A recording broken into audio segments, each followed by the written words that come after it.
Hey, it's Jessica DeMassa with WTF Health. What's the future health? I'm talking to the who's who of health tech and healthcare innovation today at ATA 2023. And joining me right now, I have Dan Trigub. He is the CEO and co-founder of MedArrive. You guys are bringing the care into the home, and I love it. Yep, and great to be with you, Jess. Thanks. I think last time I was at Uber Health running the team over there at a different conference, so awesome to talk to you about MedArrive and the work we're doing. So excited to talk to you again. I love when people have like a second act, and like this time you founded your own thing, so that's really cool. All right, so launch us off right there and tell us a little bit about MedArrive. What do you guys do? Yep. You're bringing care into the home, but you're doing it in an unusual way. I love to hear it. Yeah, absolutely. So easiest way is our mission statement, which is pretty simple. We want to improve people's lives by bringing more humanity to healthcare. And what we mean by that is during COVID, during the pandemic, telehealth grew like wildfire. Yeah. Up to 60, even 80% utilization. And as we like to say, there is no humanity in telemedicine. There is no physical contact. So the vision of MedArrive has always been to be the eyes and ears of a provider through telehealth virtually and be that physician extender into the home. Then the last thing I'd say is we purposely built MedArrive for more vulnerable and underserved populations. So our core customers today are Managed Medicaid plans, MA plans, and ACOs. We want to power care into the home to allow them to better serve those they care for. I love that. I know you've got some really big partnerships like with Centene in different places. So say a little bit about that, because I mean, this is where you seem to be getting a lot of traction as a business, is with that Medicaid crowd. So tell us a little bit about it. Absolutely. I mean, the unfortunate truth is our Medicaid population doesn't have great resources and the wherewithal to bring care to them. Much of our Medicaid population is leveraging the ER for primary care. These are people going 4-6 times a month to get a med refill, to get DME, to talk to a provider. And the vast majority of the time, they don't need to be admitted to that ER. And so we've had great traction with these large managed Medicaid plans, Centene in particular. We work with them in California with HealthNet.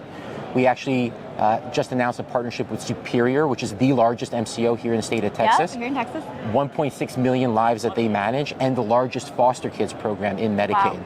And so we are now partnering with them to really power these services to their underserved and more vulnerable populations, and really, for the first time, giving them a resource to avoid those unnecessary trips to the ER.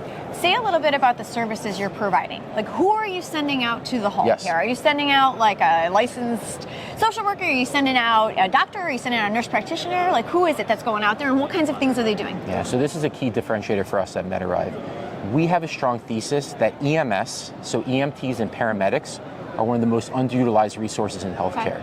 Very cost effective, they're in every community throughout the country, highly trained, skilled, and scoped workforce. Now, an EMT or paramedic cannot prescribe, they can't diagnose, they can't do things like HCC coding, but we can do all that with physician oversight through telemedicine. And so they are a great physician extender into the home. So we leverage this network of EMS providers across the country to do the in-home care. Now, that said, there's a lot more beyond just that in-home visit. And so we have our own team of social workers, case managers, nurse practitioners, who are also closing those gaps when we're not in the home. So getting back to your question, the services, what are we doing? The vast majority of our work is chronic condition management. So usual suspects, COPD, CHF, diabetes. And then a big chunk of our work is more SDOH driven. Okay. So really helping with durable medical equipment, transportation, meals, health literacy. If you work at MedArrive, you have to go into the homes of the people we serve on the corporate team. There's no way you can work at our company without doing that. You can't appreciate that. So one small example, here in Texas, been to some of the poorest communities of Houston. We walk into the home, it's a double amputee diabetic hoarder, floor to ceiling books. Oh, wow. No clear pathway from the kitchen to the bathroom. So our providers go in there, do a basic assessment, understand their needs beyond just the claims data we have. Right. And then helping them clear that pathway to the bathroom, helping them with health literacy, helping them with healthy meals and transportation services. And this is the great impact we can have because there's nobody going into the homes of these populations. Say a little bit about the outcomes that you guys have accomplished so far, because I know you've not been around for very long. Right. I mean, I think a couple years, right? Yeah, so we founded the business just about 3 years ago, but actively in the market for about 2 years now. Last year was our first full year of operation. You guys just closed an A last year too, right? That's right, November 2021. Yes, we closed our Series A and really been hitting the ground running. And so I actually, a few months ago, back in November, was here in Texas at the Texas Association of Health Plans and presented with Molina. Molina is our longest standing partner here in Texas, and we presented a lot of data that we saw from the program. What we saw was a 30% reduction in ED utilization from the claims data, and a 20% reduction in inpatient admits. The other interesting thing is, and as we talked earlier before the interview, behavioral health comes up all Yes. the time in these visits. And so here in Texas, Brave Health, which is a fantastic behavioral health medicine virtual platform, has a partnership with Molina. When we're in the home, we can bring in Brave Health through That's our so cool. relationship. And so if we can't do a synchronous visit, we show that member how to access Brave Health and their resources. And we saw a significant reduction in inpatient behavioral health admits during that program. It's really a side benefit to our core services. I love that. I mean, I want to ask a second question about that in a second, but before we get into that, I love the fact that you're not afraid to bring in outside Yes. expert organizations to augment the team that you have. But tell me a little bit about the team that you are building. So I want to make sure I understand Yes. the model. You guys are leveraging like the EMTs that are in the community already. Correct. I'd like to hear a little bit more about how you're doing Yes. that, and then you've wrapped around a whole bunch of, it sounds like, very traditional provider support accessible via virtual care around them. But That's tell right. me a little bit about that. Get into that for me. So the core of MedArrive, we're a three-sided infrastructure. We serve three key stakeholders. End of the day, a patient or health plan member is at the center of everything we do. The second is what we call our demand partners, or essentially our customers. We're not a direct-to-consumer business. You can't go to MedArrive.com and request a visit. Rather, we build tools for these managed Medicaid plans and MA plans to serve their population. We white label many of our programs. We never even mention the word MedArrive. We outreach, engage their members on behalf of the plan. And then finally, it's our network of providers is the third piece of that platform. And so we've built this nimble staffing model where we either partner with local EMS agencies that are already there, we access their excess capacity, and we give them a lot of volume with these health plan partners that we have on our side. The second thing we do is we partner with staffing companies who specialize in EMS staffing. Okay. So they would staff to like construction sites, sporting events, we can tap into that labor pool. And then finally, we hire these professionals directly on our payroll, but only if we have enough volume in a market to justify that. Okay. The last thing we want is a bunch of excess capacity and people sitting around waiting for work. So through that model, we can staff up and down really quickly for our programs. And when we do longitudinal care for the Medicaid population, where we're seeing people 2-3 times a week over a long period of time, we can build that workforce. And then we also do a lot of more episodic care, in and out for very specific reasons. So small example, we do a lot of HEDIS gap closure for our partners. So Bright Healthcare was one of our first partners there, and we're about to announce a few others.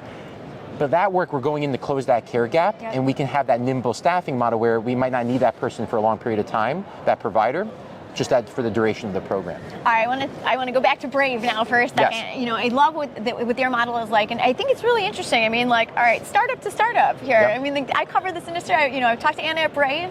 I mean, it's cool to see two types of businesses like yours that are new and growing, scaling up, venture-backed, partner with one another. Say a little bit about that. And I mean, are we going to see more partnerships like this down the road? The short answer is yes. Good. And so we really see ourselves as the wedge into the front door. One of the hardest things we do is to get the ability to serve our members in the home. But once we're there, there's so much else we can add on to our solution. And we're not trying to recreate the wheel on telehealth. We're not trying to recreate the wheel on behavioral medicine.